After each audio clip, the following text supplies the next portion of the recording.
একটা সময় ছিল যখন ভারতীয় বিমান বাহিনীর মেরুদণ্ড বলা হতো একটিমাত্র যুদ্ধ বিমানকে, আর সেটি হলো মিগ-21। সোভিয়েত ইউনিয়নের তৈরি এই সুচলনাকে জেট একসময় ভারতের যুদ্ধবিমান বহরের 2/3 গঠন করেছিল। এটি ছিল ভারতের আকাশ প্রতিরক্ষার প্রথম সুপারসনিক ঢাল। কিন্তু সময়ের সঙ্গে সঙ্গে এই বিমান হয়ে ওঠে এক আতঙ্কের নাম। আকাশে একের পর এক দুর্ঘটনার পর এটি পরিচিতি পায় উড়ন্ত কফিন বা চলন্ত কফিন নামে।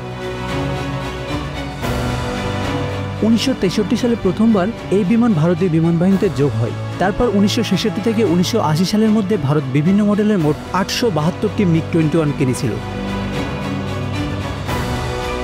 এটি ছিল ক্ষিপ্র, প্রচণ্ড গতির আর শত্রুর ঘাড়ের উপর হঠাৎ ঝাঁপিয়ে পড়ার মতো সক্ষম। বিশ্বের 50টিরও বেশি দেশ, সোভিয়েত ইউনিয়ন, চীন, মিশর, ইরাক, ভিয়েতনাম আর ভারত এই জেট ব্যবহার করেছে। ইতিহাসে অন্যতম জনপ্রিয় সুপার ফাইটার জেট বলা হয় একে। মিগ-21 গৌরবময় অধ্যায় শুরু হয় বাংলাদেশের মুক্তিযুদ্ধের সময়। 1971 সালে পাকিস্তানি বাহিনীকে পরাস্ত করতে বিশেষ ভূমিকা রাখে এই যুদ্ধবিমান। এমনকি ঢাকার গভর্নর হাউসে ছাদেও আঘাত হানে এটি। অমৃতসর থেকে উড্ডয়ন করে মাত্র 35 মিনিটে পূর্ব পাকিস্তানের ভিতরে প্রবেশ করে বোমা বর্ষণ করতে পারত এটি। এক কথায় সেই যুদ্ধে এটি ছিল একাই 100।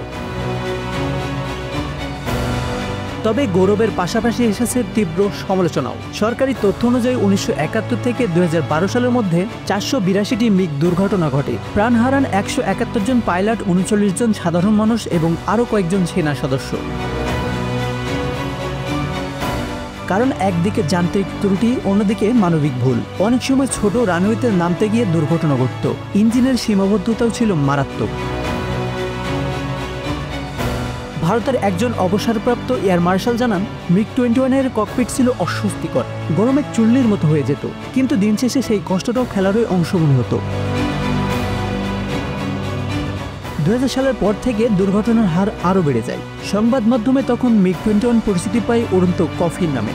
ভারতের প্রতিরক্ষা বিশ্লেষকরা বলেন, 3 দশকেরও বেশি সময় ধরে মিগ-21 ভারতীয় বিমান বাহিনীর শক্তি ছিল, কিন্তু 2000 সালের পর এটি দুর্ঘটনার রেকর্ডের জন্য বেশি পরিচিতি হতে থাকে। ভারতের রাষ্ট্রায়ত্ত সংস্থা হিন্দুস্তান অ্যারোনটিক্স লিমিটেডের অধীনে মিগ-21 তৈরি শুরু করে। এর মাধ্যমে ভারতের নিজস্ব প্রতিরক্ষা শিল্পও গড়ে ওঠে।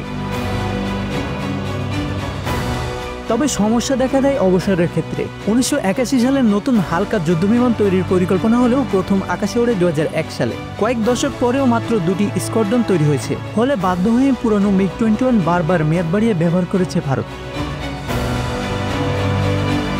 এখন 6 দশক পেরিয়ে এই কিংবদন্তি যোদ্ধার বিদায় ঘনিয়ে এসেছে। শেষ 2টি স্কোয়াড্রন অবসরে গেলে ভারতের হাতে 42টি জায়গায় থাকবে মাত্র 29টি ফাইটার ইউনিট। কিন্তু পাইলটদের কাছে মিগ-21 শুধু একটি বিমান ছিল না, এটি ছিল আকাশের বুকে এক বিশ্বস্ত বন্ধু, এক অনন্য সঙ্গী। Bangla affairs news desk.